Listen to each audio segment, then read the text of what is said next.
Today we're looking at the Fucare Scorpio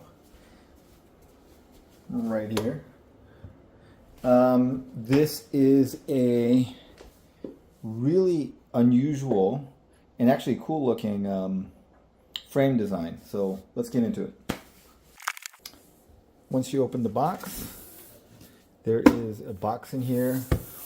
Lots of foam padding. Here's the handlebar. And here's the stem. All right, let's go see what's in here. Wow, this is like the nicest packaging I've seen. Owner's manual. Pedals.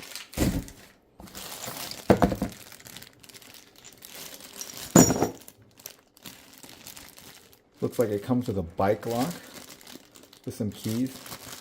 Not too sure how much I would trust this bike lock. Not entirely sure what this is, but maybe we'll figure that out. Oh, look at that. It's a touch-up paint. Interesting. Alright, this is obviously the front of the handlebar stem to put the handlebars in. Reflectors and end caps. I'm guessing extra screws. Extra bolts. Toolkit.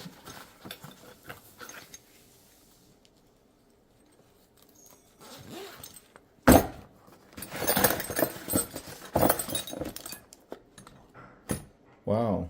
They gave you like, I think this is to pop off the zip ties. Wrench. Allen wrenches. Okay. Okay, so it comes with everything you need. And finally, I'm guessing this is the charger. Yeah, so that's the charger.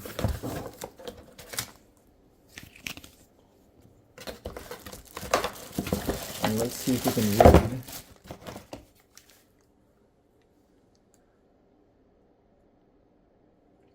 So it's a 3.5 amp charger. That should be pretty good. No, 3.0 amp charger. My bad.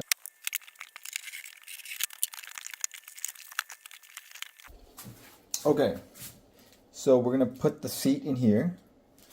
And then we're going to take the handlebar and put it in right here. Like that. And then we'll put the other piece on top and bolt that in.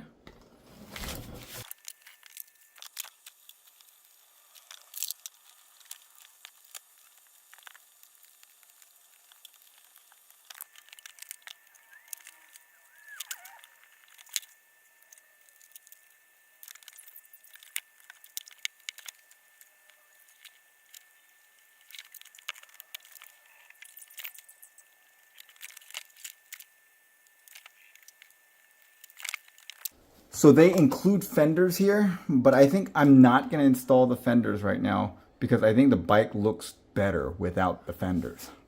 And it doesn't rain too much where I'm at. Okay, I'm going to put this onto this bolt right here. And there's one on the other side.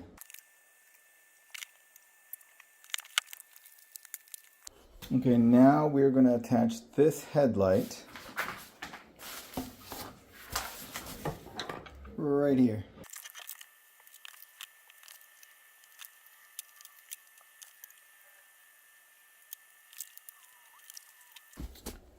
Okay, unfortunately none of the tools fit this nut here to get this off. So I'm just gonna have to get my own tools. Okay, so now we just put this into the front forks.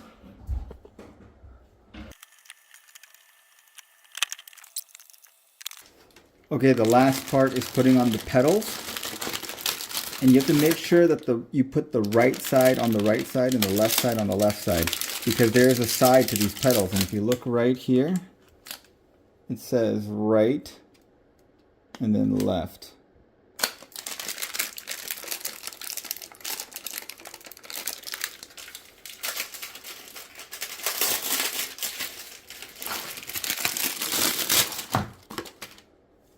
So we're going to put the right side on here. And the reason that this is like this is so that as you pedal, it tightens the pedals rather than loosening it. So on the right side, it'll be clockwise is tighten, and on the left side, counterclockwise is tighten. So right here, as you can see, now counterclockwise is tighten. Here it is all put together, and I really like the look of this frame. It looks like trusses, and it makes it look very strong, and it is really strong. The frame is probably overbuilt, which is not a problem on an e-bike because having an overbuilt frame makes it a little bit heavier, but the bike's going to be heavy anyway. But the frame is extremely rigid, extremely strong, and it looks great. And you can see the Fucare logo there. I think they should go with Fucare. Fucare just seems better. I think Fucare, that makes it seem like they care about their customer. They're going to give them complete care, but it's not how it's spelled. And I think Fucare just sounds better. I don't know. Let me know what you guys think in the comments.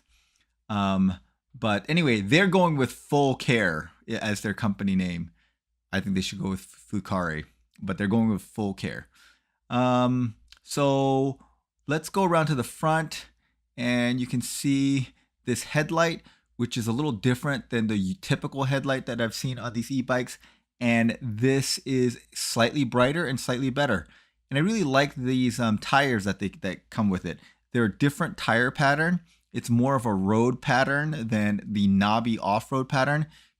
You know, people aren't really going to take these things off super off-road, but it's much smoother, and I think the wear is going to be better. What's a little weird is that the side is higher than the middle, and you would think that the tread should be higher in the middle because you're going to want more tread wear in the middle than in the sides, but that's what they're going with. Here's the front shocks. Front shocks have a preload and a lockout. The preload didn't seem to do too much for me. I adjusted it one way or the other. The front shocks are pretty compliant.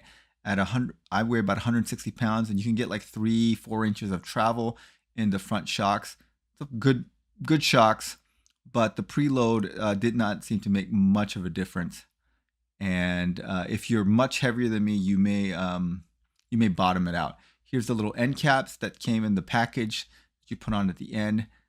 The rotors for the disc brakes. The disc brakes are this brand I've never heard of before called Deviland or something. It's got an adjuster, but they're very nice brakes. They work very, very well. They're hydraulic brakes, which are vastly superior to cable brakes. Here is the welds are really good.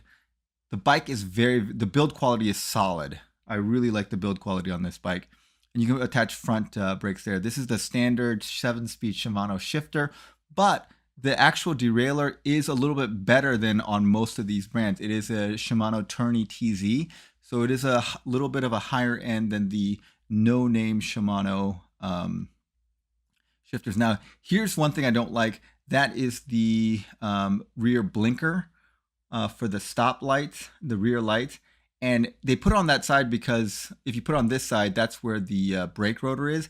But you can see that it would be better on this side of the bike, because let's say you're on a bike, you're on the right side of the road, and the cars are going to be over here. They're not going to see that brake light. They're not going to see the rear light as well. Maybe from far away they're going to see it, but as they get closer, they're not going to be able to see it because the wheel's going to block that. Okay, here's the rear rack. It's very good. And then here is the rear suspension. This I think is a little funny because they put 2 rear suspensions on here, and these rear suspension modules are made to be a single unit. So when you put 2 of them on, they're extremely stiff. I tried as hard as I could to make them move, and they will not move. So essentially, this thing is a hardtail. The rear suspension is so stiff that you're not going to be able to move. Maybe if you weigh like 300-400 pounds, you may be able to make it move. but at 160 pounds, I jumped on it. I cannot make the rear wheel move. So it looks cool, but I don't know how functional it is. If they want to stay with this design, they need to put shocks that are softer in the back. Here is the battery. And if you look at it, here's the charge port. The charge port has three different areas that are not identical. The one in the front's a little different. So there's an orientation to it. And I was afraid that it was going to be hard to plug it in, but turns out plugs in pretty easily. It's not an issue. Most of these are barrel connectors, which are super, super easy. And this one's a little different, but it doesn't seem to be much of an issue. So that's not as much of an issue as I thought. This is the chain ring. It's a 52 tooth chain ring, which is pretty big. And I wish they would have gone even bigger. It still spins out. This bike is so fast that it spins out. This thing spins out around 28, 29 miles per hour, which would be okay for most bikes, but this bike is faster than that. So I wish they would have gone even with a bigger chain ring. Maybe I'll switch it out to a different, it's a different freewheel. Okay, let's turn it on. When you turn it on, it goes through all the cycles like that. And you can see here, there is the battery indicator and then the pedal assist, and you can change the level of pedal assist from 0 to 5. And then you can press that info button and it cycles through like odometer, trip odometer, how many amps you're pulling, your max speed, average speed, and then current voltage of the battery.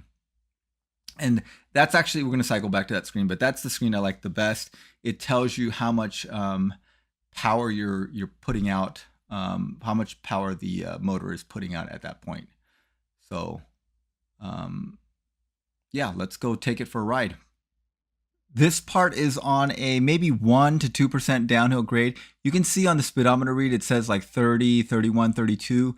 I took this out when the battery was about 2/3 finished. When it's full, it hit 35 pretty easily going downhill. So 35 with a slight downhill grade, it pulls, the motor does not cut out until 35. So it will pull to 35 on a downhill. On a flat, it goes about 31, 32 when it has a full battery.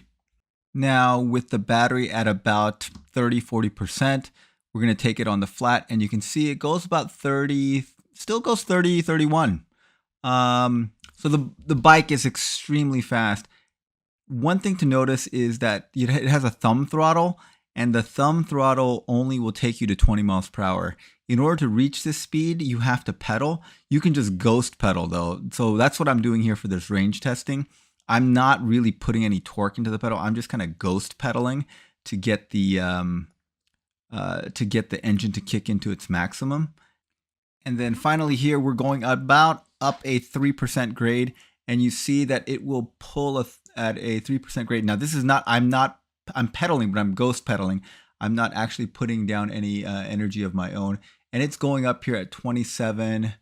And then it kind of slows down towards the end to like 22, 23 miles per hour, which is very respectable. And so this bike is extremely fast, very responsive, really well built. Let's take it off road. Okay, I do not have the bike handling skills to really check out this bike off road, but I took it on some trails out back near my house and it does fine. There was no issues. It got plenty of power to climb. It handles the bumps and the uneven terrain without any difficulty.